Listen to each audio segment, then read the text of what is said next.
Richard Dawkins, I'm sure he didn't say that. That seems ridiculous.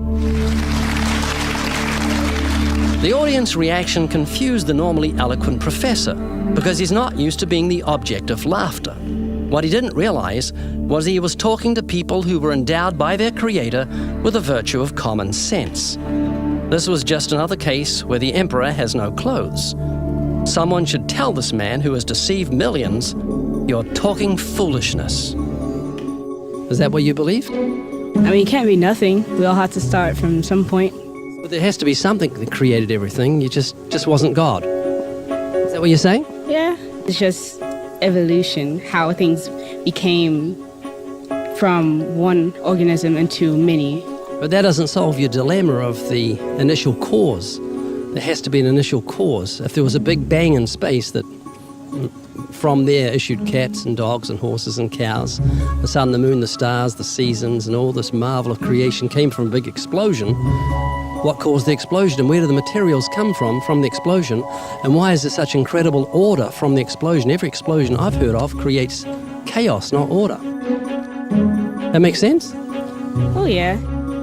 This is what you're looking for. If you were looking for truth, this is your information that you need to say, wow, that's logical. How could all this design from the atom to the universe, an incredible order, just happen by accident? Because an atheist actually believes nothing created everything, which is scientifically impossible. And I'm trying to say, Haley, I just want you to think. You're not just a blob of nothing that it came from an explosion that created order, which is against nature. That means that you've got purpose and meaning in the universe. So it's not altogether bad news. I just want a relationship with whoever built me. This is too much, too weird that it happened by accident. It didn't happen by accident. I don't feel it did. In June of 2016, I interviewed theoretical physicist Professor Lawrence Krauss and asked him the same questions I asked the university students. I was limited to only asking questions, but he was very gracious, and it was an honor to meet him. Lawrence, why are you an atheist? Well, you know, I don't call myself an atheist any more than I call myself an leprechaunist.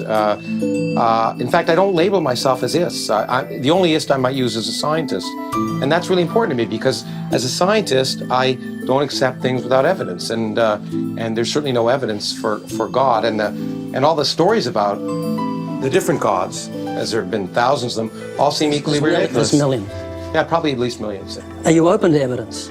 I'm absolutely open to evidence. In fact, I change my mind all the time. That's the great thing about being a scientist. Unlike religion, we don't assume we have all the answers.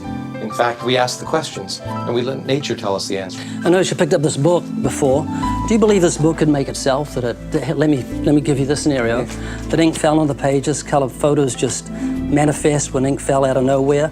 The sentences became coherent with periods and commas. No, which is one of the reasons why the way that the Bible was written by humans, because it didn't make itself. There were some bunch of largely literate Iron Age peasants who were trying to understand the world and didn't know much about science, and they wrote in different forms books. And okay, so the fourth question: could a book arise spontaneously from nothing? Absolutely. But could it make itself? No. There's two very different things, because you're implying design, intent, etc., which is what, of course, you do.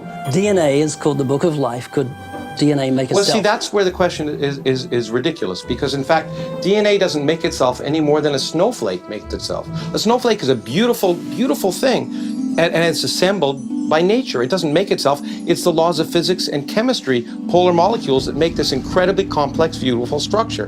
Now, the same thing with DNA. DNA is an amazing structure, and the laws of physics, chemistry, and ultimately biology, but which derives from that, will in principle explain how DNA first arose. You give me the laws of polar molecules, and I'll give you a snowflake. There's no intent, no grand purpose, no design behind it. Even though they look designed, the illusion of design is an illusion. Natural law does indeed produce complex structures like snowflakes. But the law that produces that kind of complexity is simply the same chemical reaction repeating over and over. That is not information. What's stored in the DNA molecule is specified information, like the information found in a book or a computer program. The fact that a book requires an author and a program requires a programmer is not an illusion. It is factual, as seen in the real world around us. It isn't apparent design, it is real design, as any college student can tell you. Do you believe the instruction book for life happened by chance? No. So it couldn't happen by chance, could it? No. So where did the intelligent information to selectively arrange the building blocks of DNA come from? That know-how and forethought does not exist in any of the materials from which life is made, and the laws of nature have no purposeful capacity to write a book or arrange its pages. So where did that specified information come from? Its origin is certainly supernatural. What Professor Krauss completely overlooks is the external nature of the information encoded into the DNA molecule. A complete set of software instructions directing the formation and reproduction of human beings, both male and female, and all other living things. Bill Gates once said, DNA is like a computer software program, but far, far more advanced than any software ever created.